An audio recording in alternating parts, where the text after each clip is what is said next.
Por Jehová son ordenados los pasos del hombre, y él aprueba su camino. Salmo 37:23. Testimonios Hermana Blanca. Parte 3. Retomando la plática, le diré que después de haberse instalado la hermana Blanca en la ciudad de La Paz, vivió una vida normal. Tuvo 4 hijos más. Se dedicó de lleno al comercio. Y así transcurrió su vida por algún tiempo. Ella estuvo en varias iglesias, en las que vio cosas que no le gustaban, y tampoco cómo se practicaba en sí el cristianismo. Sobre todo, el que no se ayudara a los demás necesitados, ni a los enfermos, y mucho menos, se les proporcionara alimento a los indigentes, o gente sin trabajo. Así llegó el momento en que se unió a una pequeña iglesia, donde se hacían cultos, debajo de un gran árbol. El pastor era el hermano Francisco Sáiz. De cariño le decían hermano Panchito, y se fue a colaborar con él. Y empezó la evangelización, la visita a los enfermos en los hospitales, el proveer de ropa y alimento a los que les requerían de ello, y sobre todo, ayudar a cuidar a los viejecitos desprotegidos o abandonados. Un día, la tragedia inundó el hogar de la hermana Blanca. Uno de sus hijos fue diagnosticado con cáncer. Después de una larga etapa, llegó el momento en que el médico que lo atendía le señala que en cualquier momento fallecería, y que después de eso, se le llamara para que expidiera el certificado de defunción. Al oír esto, la hermana Blanca tomó el teléfono y le avisó al hermano Sáiz, y fueron todos los miembros de la iglesia y les pidió orar por su hijo enfermo. Así transcurrió ese día, y cerca de las 8 de la noche, ella acudió a ver a su hijo que se encontraba en cama en la planta alta de la casa. Al verlo en tan mal estado, se postró de hinojos, y le pidió al Señor Jesucristo, que si él le necesitaba, que se lo llevara, y que, si no, le permitiera quedarse con él, y que a cambio, le prometía dedicar su vida a su servicio.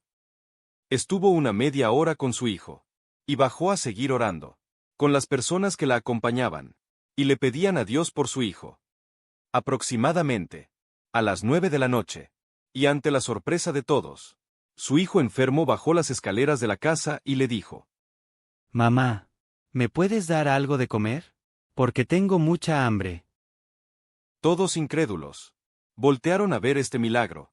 Un niño en estado terminal bajaba las escaleras y le pedía a su mamá de comer. La hermana Blanca, al ver esto, corrió y lo condujo nuevamente a la habitación en la parte de arriba. «Mamá, ¿me voy a morir?», preguntó su hijo Sergio, de tan solo 13 años de edad. ¿Qué te vas a morir? Ni que nada. Métete a bañar. Ya el Señor Jesucristo te sanó. Al día siguiente, se presentó el médico de la familia, extrañado porque no le habían llamado para el certificado. Y, oh sorpresa, lo encontró en buen estado, y fuera de peligro. «Mira, primo, te puedo contar que conozco a ese hijo. Terminó su carrera. Tiene un niño y 2 niñas hasta donde sé, y también una bella esposa». ¿Así que se dio un milagro? Efectivamente, este milagro se dio ante muchos testigos, y un médico que lo trató durante un año. Bueno, ¿y por qué se ha dedicado a ayudar a la gente?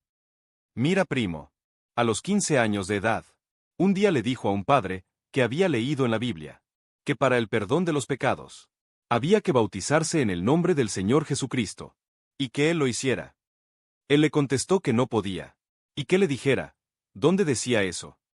Ella afirma que eso la llevó a la búsqueda incansable de esa interrogante, y descubrió que el mensaje de salvación se encontraba en la palabra de Dios, y en el bautizo en el nombre del Señor Jesucristo. Y entonces, descubrió que el mensaje del Señor Jesucristo es la acción, y decidió que a partir de ese milagro su vida sería como la de él. De noche oración, y de día, sanar las enfermedades de todos los que le seguían. Le comentaba, primo, que le había prometido a Dios que si le dejaba a su hijo, pondría su vida a su servicio. Bueno, unos 15 días después, a la hora de estar comiendo, les dijo lo que había prometido al Señor Jesucristo, y que debería de cumplirlo, y que ese era el último momento que pasaría con ellos, porque iba a seguir el camino que le indicara seguir el Señor. Le encargó sus hijos a su esposo y a su hija Blanquita, el cuidado del más pequeño de tan solo 11 años de edad, y partió rumbo a la frontera del norte. En la ciudad de Tijuana, permaneció durante algunos meses, viendo y aprendiendo el movimiento de los inmigrantes que iban y venían. Viajó y estuvo algunos meses con familiares en la ciudad de Los Ángeles, California. Después se fue a vivir a un pueblo llamado Taylor en la ciudad de Texas.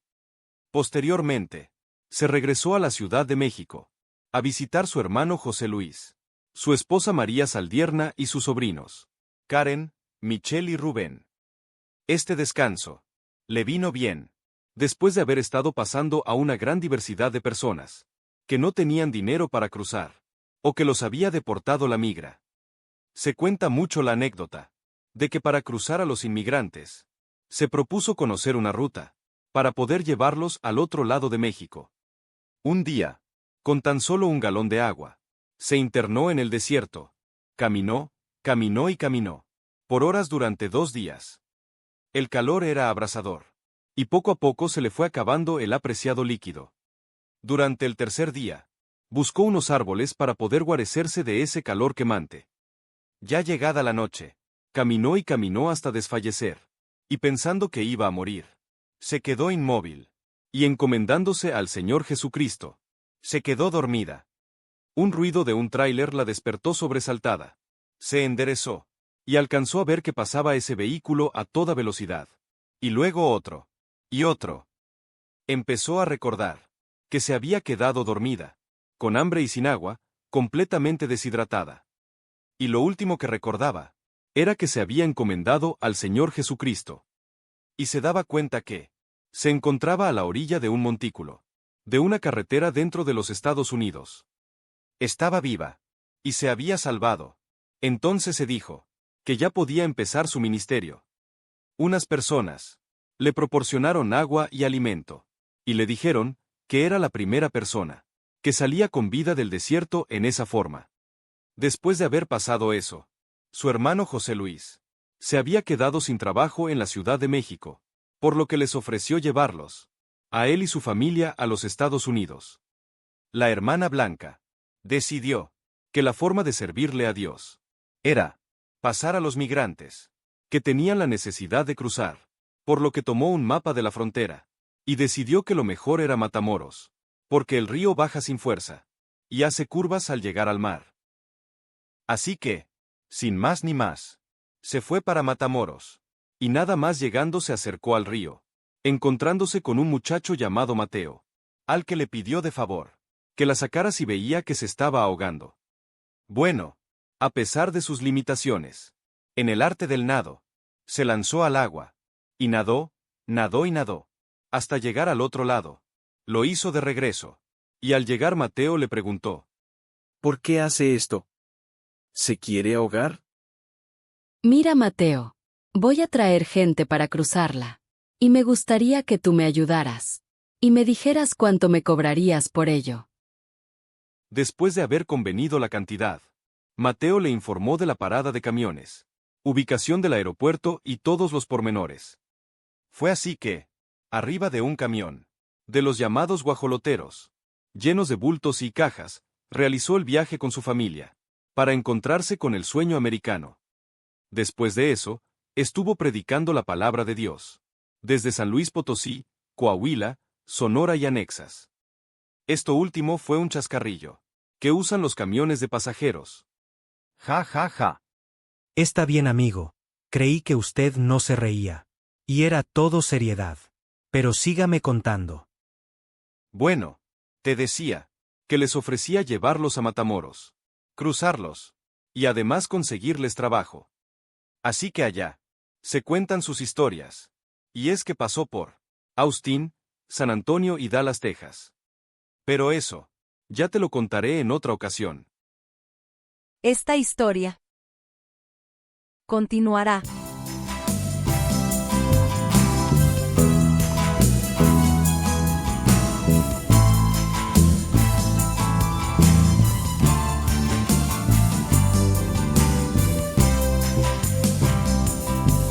¿Cómo puedes tú negar el talento que te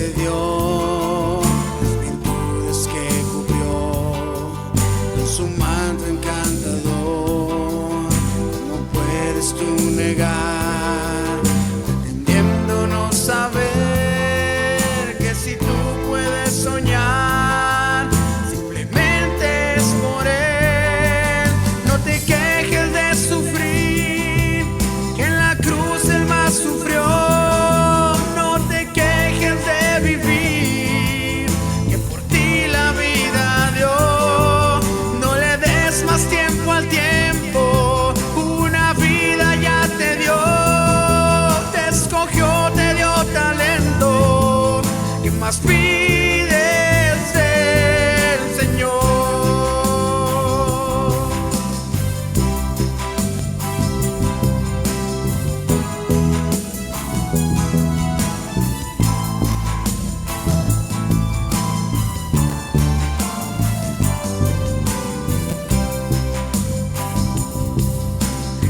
Solo bastaron para darnos lo mejor. 2 años no han borrado lo que a todos enseñó. ¿Cuánto esperas para dar que el mundo él te envió con el fin de hacer cantar 1000 canciones en su honor? No te quejes de existir, el más sufrió. No te quejes de vivir, que por ti la vida dio. No le des más tiempo al tiempo, una vida ya te dio.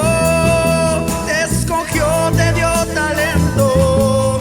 ¿Qué más pides?